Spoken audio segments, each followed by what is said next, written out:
Olá, gente, satisfação. Boa tarde, boa noite, bom dia, boa madrugada. Vamos ver aqui uma breve demonstração da parte agora de análise de um conteúdo de memória RAM já previamente capturada, né? Já feita a aquisição dela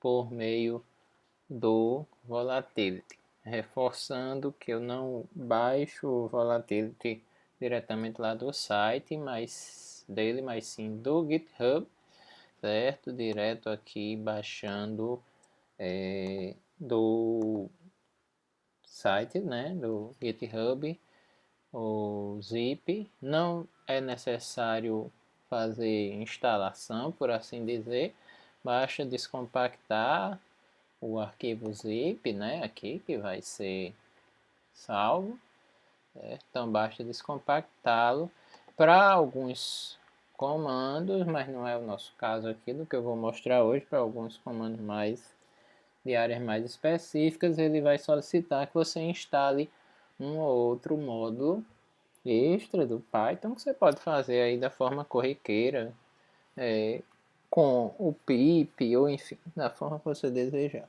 Lembrando que eu estou utilizando Volatility, né? Não Volatility 3. O Volatility ele tem como requisito Python 2, tá? Utiliza Python 2. Então vamos aqui para a janelinha do terminal, tá? Eu deixei já um comando aqui rodando por um tempo, não coloquei isso no vídeo porque ficaria muito longo, tá?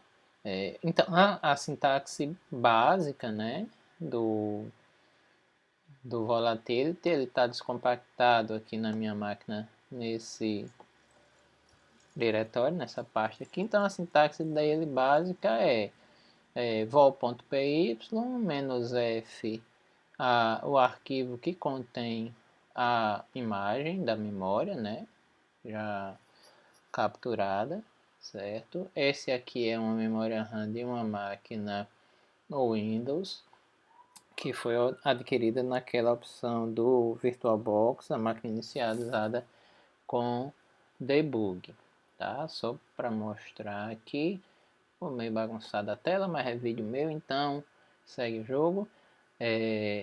É uma imagem de 2 GB, então é uma RAM relativamente pequena, tá?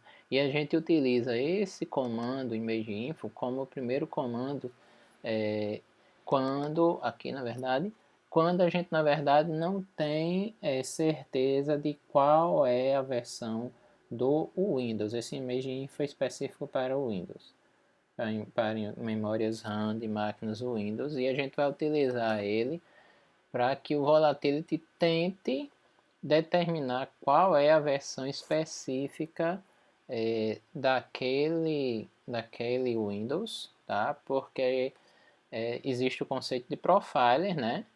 Que eu já falei um pouco, mas vou reforçar aqui. Existe um conceito no Volatility de profiler. Ele já vem com os profiles para quase todas as versões aí, até as mais atualizadas de Windows, tá? Para o caso do Linux, existe um procedimento que você vai encontrar, depois eu mostro aqui na página dele, na wiki. Existe um procedimento para você criar um profile que seja específico para aquele Linux que você está fazendo a análise da memória. Uma coisa importante aqui é que esse comando demora muito. Na minha máquina aqui eu não olhei exatamente o tempo, tá? Mas é uma memória RAM de 2 GB, bem pequenas para os padrões atuais, né? De uma máquina Windows aí com 2 GB. Mas ela levou aí coisa de, sei lá, de uma meia hora, uns 30 minutos para fazer. E o resultado não foi exato, tá? O que ele está dizendo aqui, na verdade, é que é um desses Windows aqui, né? Ele coloca aqui o nome, assim, vamos dizer, mais técnico, né, do Windows pelo build. Até que eu deixei aqui já aberto também para mostrar para vocês, né, que seria pelo build, tá? E eu sei, né, porque a máquina é minha, né, a máquina Windows é uma máquina virtual minha, eu sei que é esse build aqui. Eu fui lá no painel do controle, lá no sistema, olhei lá, e eu sei que é esse aqui o Windows que está executando lá, o 1809, que o nome aí, a versão mais técnica, vamos chamar dele assim, né, do build, é a 17763. Ele sugeriu aqui no final a 15063. Não é. Eu sei que é essa. Tá?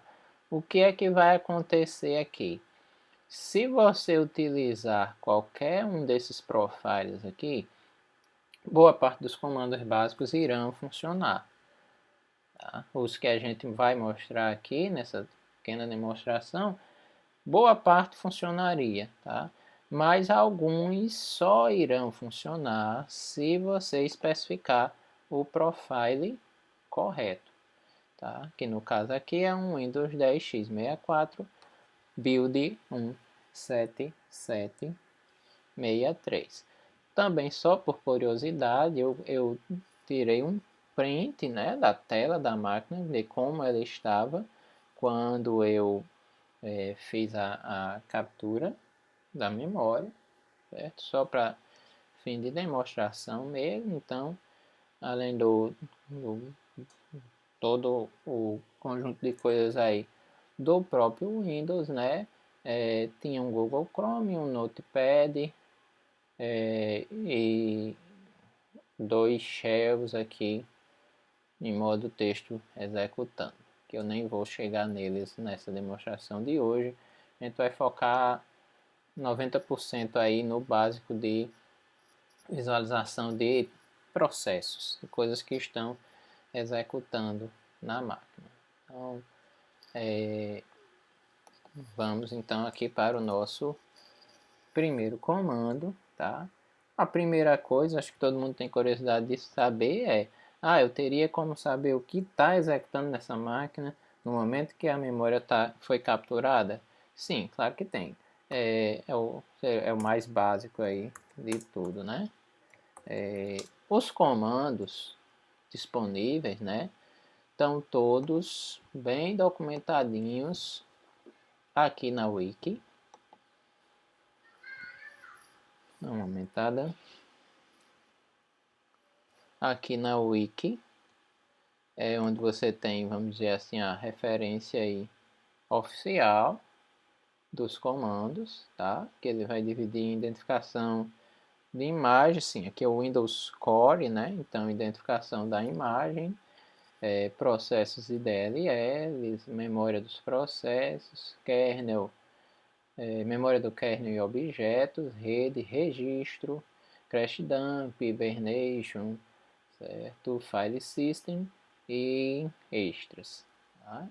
Tem toda uma outra seção para a parte de interface gráfica e de malware, que é na verdade a forma como o volátil é mais utilizado hoje em ambientes, vamos dizer assim, mais avançados, né? Ele hoje é uma ferramenta aí muito avançada para a parte de análise de malware. Hoje nós vamos deter basicamente aqui nesse pequeno demo no Windows Core, tá? E o primeiro comando lá, né, também o primeiro que aparece aqui, seria o pslist, como o próprio nome aí está dizendo, vai mostrar uma lista de processos, de coisas que estavam em execução no momento que a memória foi capturada. Então vamos lá. Esses eu vou fazer em tempo real porque eles não demoram muito, não. Dá para fazer aqui, tá? Em tempo real. Para todos os comandos aqui eu vou especificar o profile, menos profile, e eu vou colocar o correto para evitar problemas. É case sensitive, o nome do profile, tá? Tem que botar direitinho, certo? Colocar o nome do arquivo que contém a memória pslist. Enter.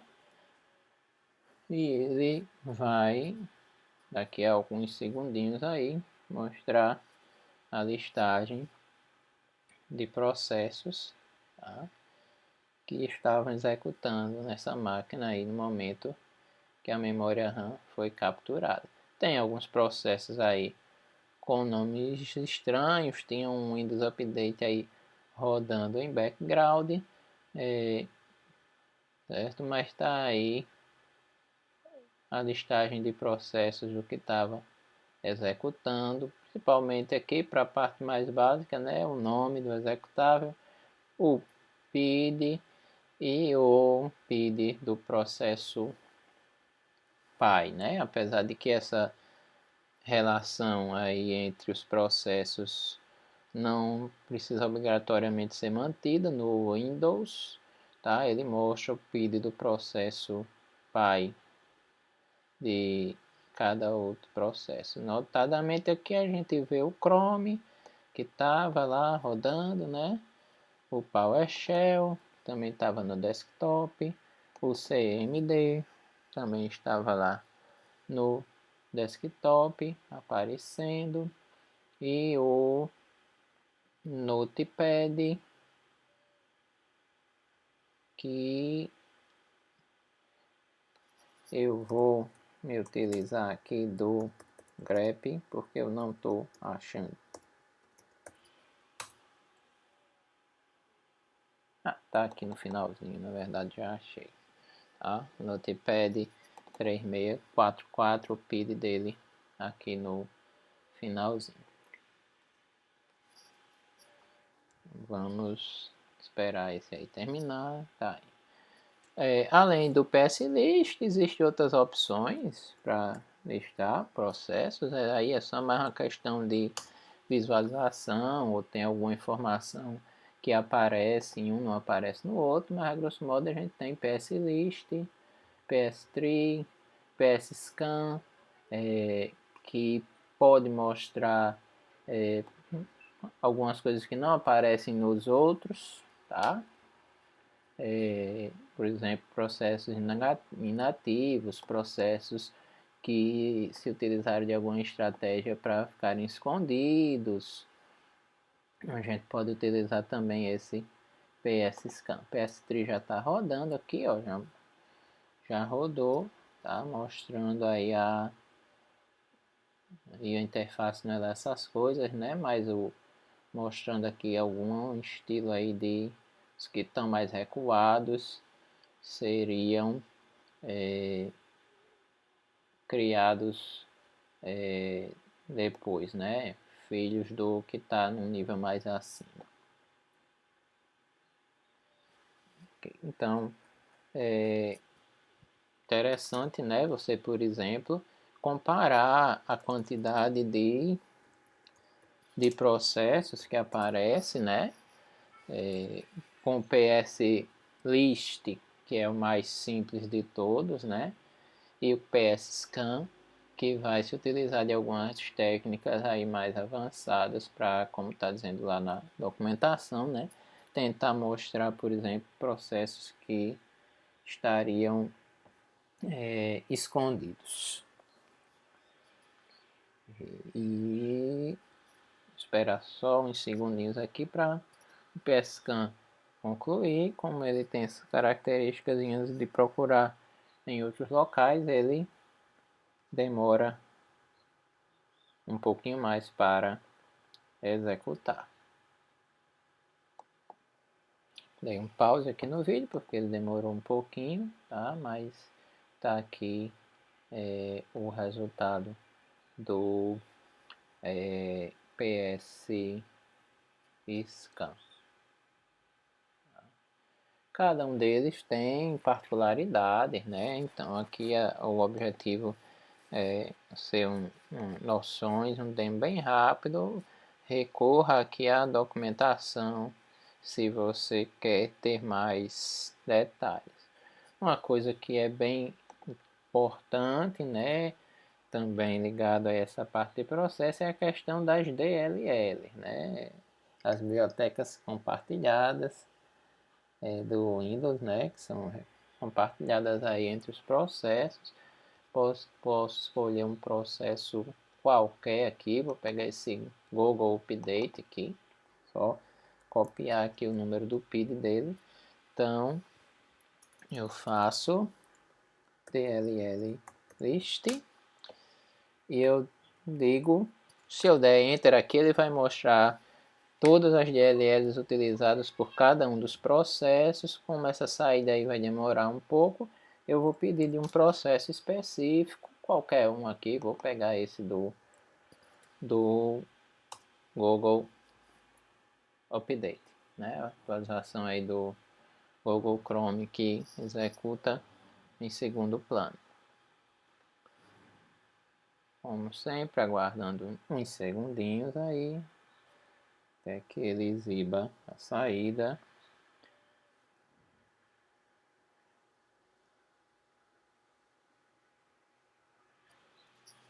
Algum probleminha aí, não previsto, ou esse cara não utiliza DLLs, o que seria meio raro aí, mas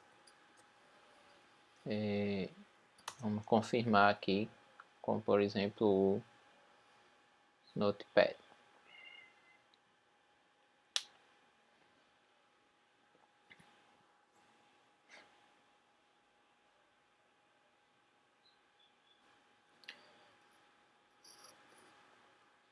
Ok, então foi um erro que foi na verdade valioso, foi um erro que deu certo, né? Isso é uma coisa rara.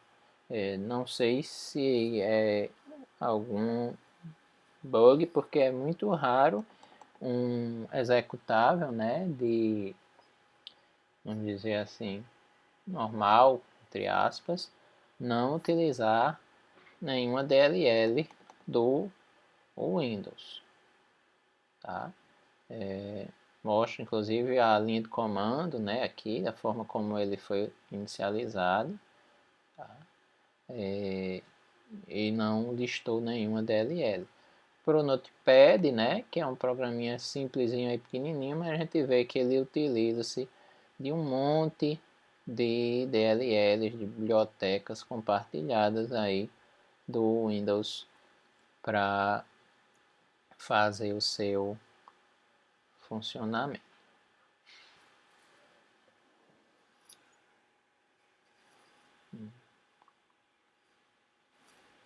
Inclusive algumas coisas aqui que aí tem que entender um pouco mais de Windows para ter a noção de que em tese essa máquina aí que eu estou usando é confiável, né? Mas quando aparece alguma coisa assim num caminho muito diferente, a gente já meio que fica desconfiando. Mas aí não deve ser nada não, alguma coisa mesmo do OneDrive. Então a gente vai olhar um pouquinho mais em detalhe aqui o Notepad, por ser um executável simples, pequeno, né? Que dá para demonstrar algumas coisinhas assim que dá para fazer, né? Então tem dois comandinhos aqui que são bem interessantes, que é o melhor eu ir aqui para o search, que é o procdump, tá? Que são esses dois aqui na verdade, memdump e procdump. O que esses dois caras aqui tentam fazer, tá? Não é uma ciência muito exata, né? É extrair daquele arquivo ali, né, onde está capturada a memória, toda a memória, tá, que estava em memória RAM, né? Ou seja, se tinha alguma coisa em memória swap, né, em memória virtual. Isso aí vai ser perdido. Tá? Então, isso faz, o memdump fará isso para a memória do processo. Enfim, eu estaria salvando a memória daquele processo em um arquivo aqui separado. E o procdump faz o mesmo, só que para o executável em si do processo. Tá? Mais uma vez, né, tem que dar uma lida aqui, uma estudada, tá? Para entender um pouco mais aí detalhadamente o que é que está sendo extraído aí, e é também uma coisa muito dependente de um entendimento de sistemas operacionais, né? Análise de memória RAM, forense, na verdade toda a forense acaba tendo muito um background aí da pessoa entender de sistemas operacionais, né? Mas vamos lá. Então o que a gente vai tentar fazer aqui, vou fazer os dois, proc dump menos p, o PID que eu vou fazer dump é o do Notepad, que era o 3644, e eu tenho que dizer aonde, vou salvar aqui no diretório atual mesmo. Primeiro, o executável, então em tese o que eu vou estar salvando aqui é o arquivo executável do Notepad, né? Um arquivo que seria idêntico ao notepad.exe, que está lá na máquina virtual. Tá? Ele fez aí. E também vou pedir a memória.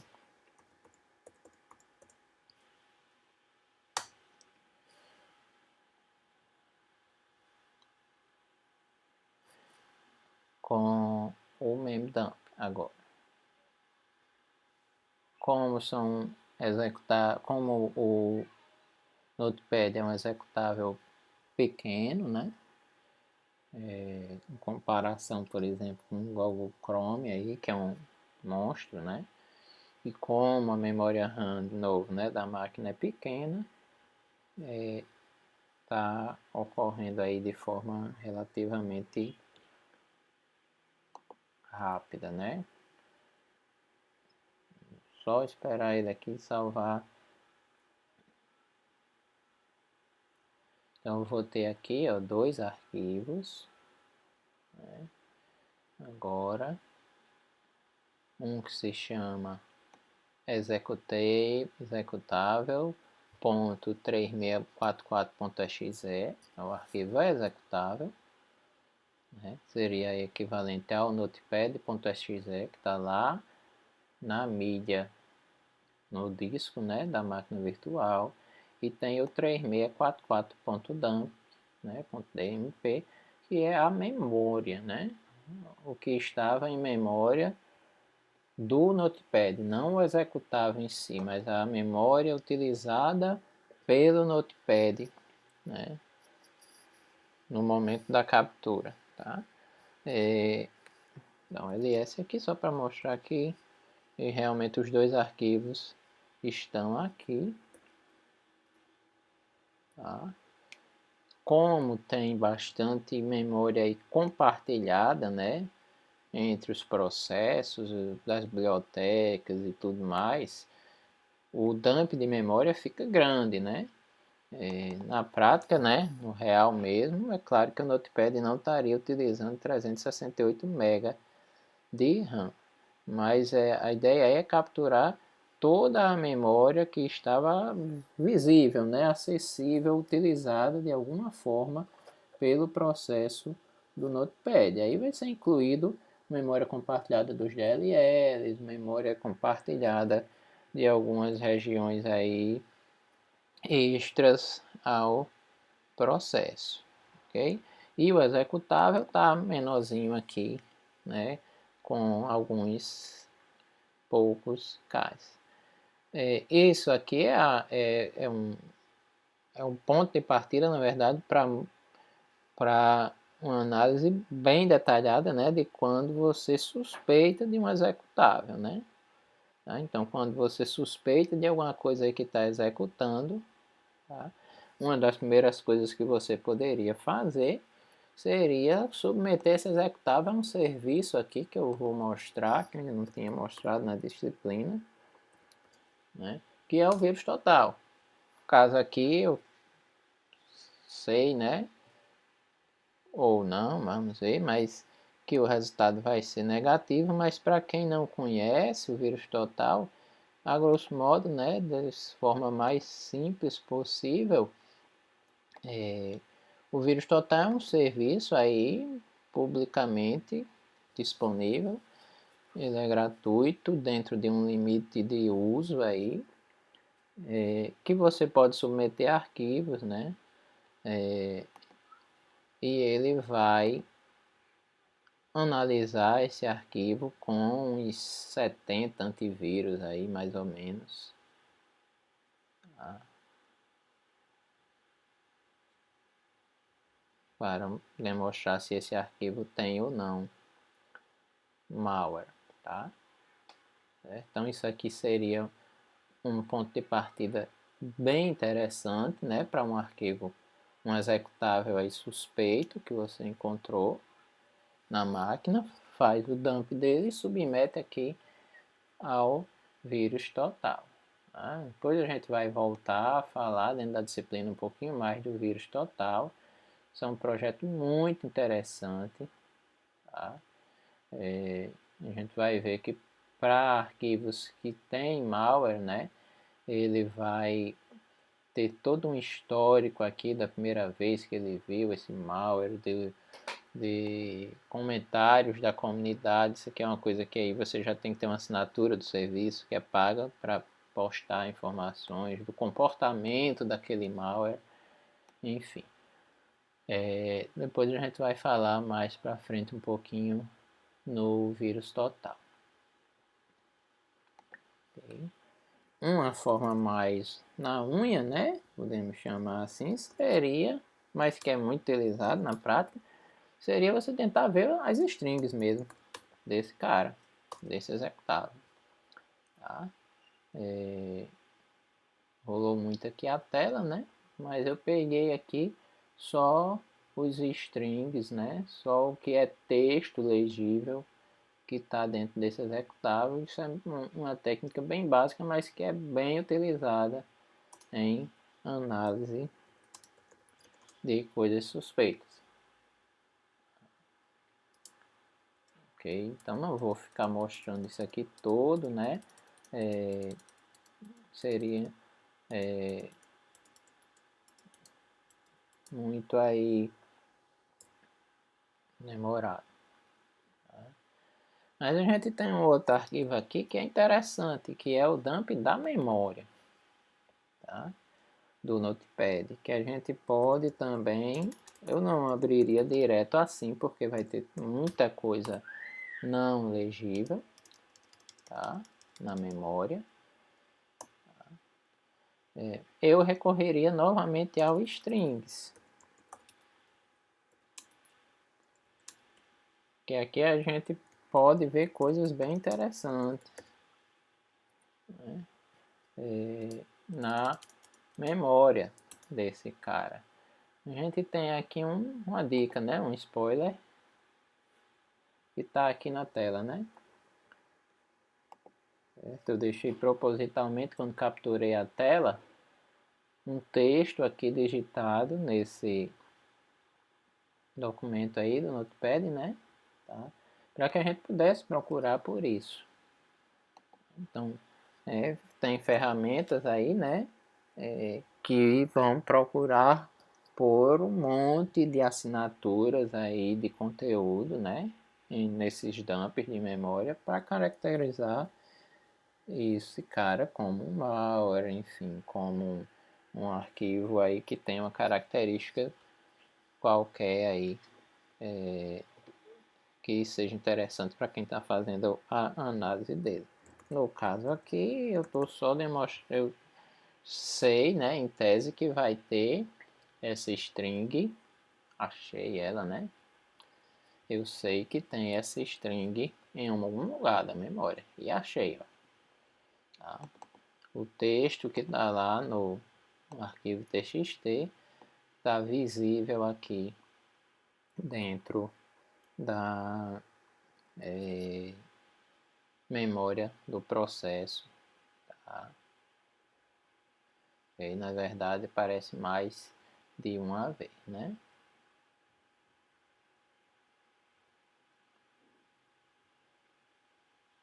Se aparece mais alguma, eu acho que não.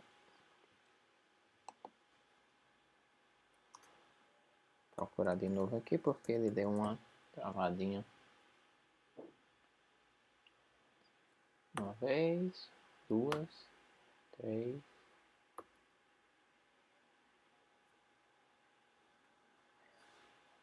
Não encontrou mais. Eu fiz aqui com o Notepad, né? Mas se vocês quiserem brincar de uma forma um pouquinho mais avançada, né? Vamos dizer assim, com isso, eu sugiro vocês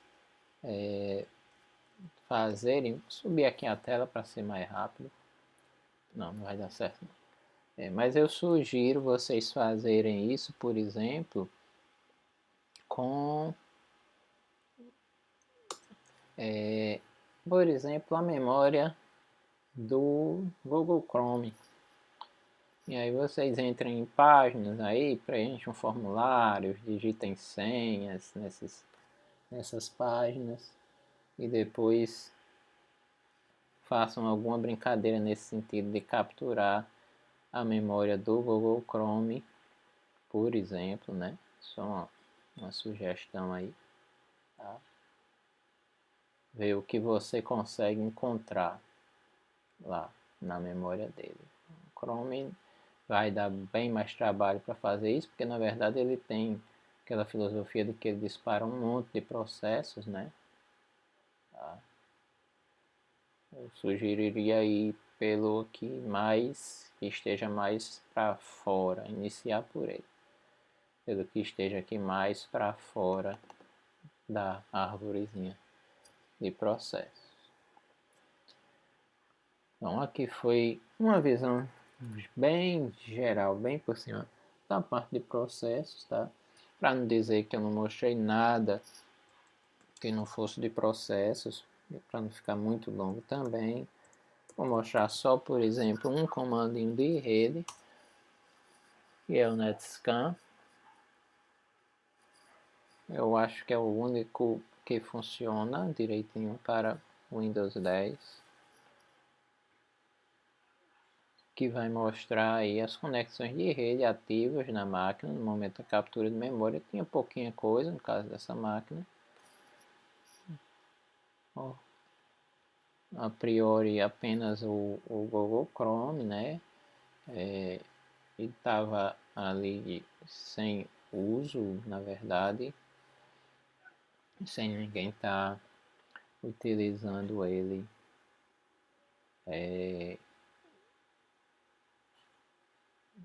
no momento da captura. Então, mais uma vez eu dei aqui uma paradinha, né? Porque estava demorando um pouco, o vídeo já está bem longo, mas ele mostra aqui os sockets, né, da máquina, os que estavam em estado de listening, né, com o processo associado a esse socket, né, as conexões também estabelecidas aqui. No caso aqui só tinha essa e essa aqui que estava fechando, né? Acontece no Windows isso dele para alguns sockets não mostrar o processo detentor, né, desse socket. Para concluir, só voltando aqui, né, na guia de comandos, no guia de comandos, a referência de comandos, eu mostrei basicamente algumas coisas, né, nem todas, né, de processos não mostrei nada, por exemplo, de kernel, porque precisa ter algum entendimento aí mais específico de como funciona um kernel Windows, como as coisas funcionam no nível mais baixo aí no Windows. É mais comum o pessoal conhecer às vezes até mais um pouco a fundo o Linux, né, do que um kernel Windows, mas tem algumas coisas bem interessantes para mexer com file system, por exemplo, com arquivos. Não falei nada de registro, que é uma parte também muito importante para quem vai fazer isso de forma profissional no Windows. Tá?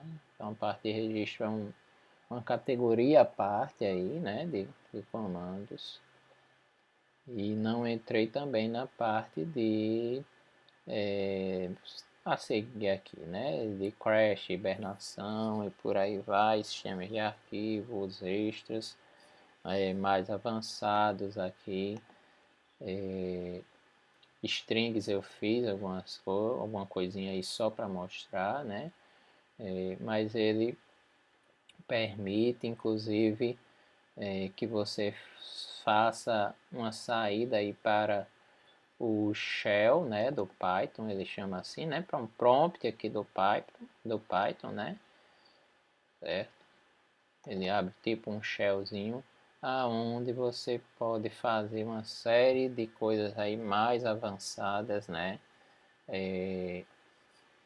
com a memória, tá? Vou só mostrar aqui só para não dizer que não mostrei nada também disso aqui, porque isso aqui é bem interessante, né? Você entra no shell,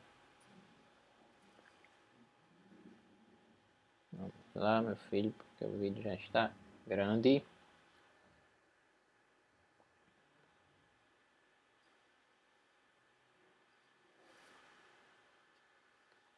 E aqui você pode fazer, por exemplo, um PS, um HH, que é o help, né? Então existe um conjunto de comandos aqui que podem ser utilizados, tá? PS, por exemplo.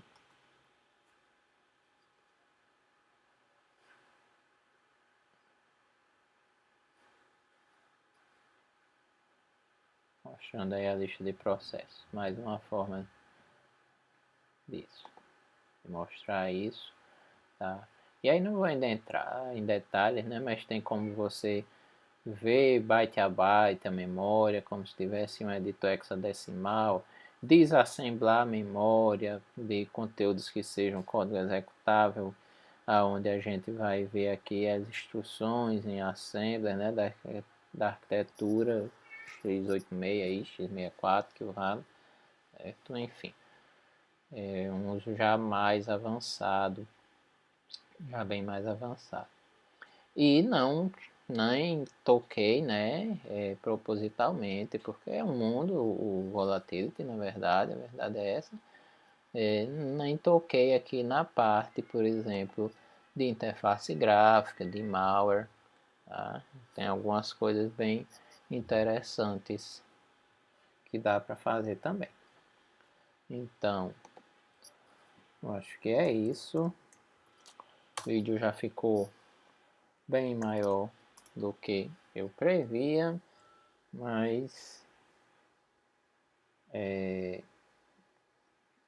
isto aí que tinha para ser mostrado como um demo aí bem básico do Volatility, analisando uma memória de uma máquina Windows de uma forma bem controlada, porque eu já conhecia, já sabia o que estava executando nela, né, de antemão.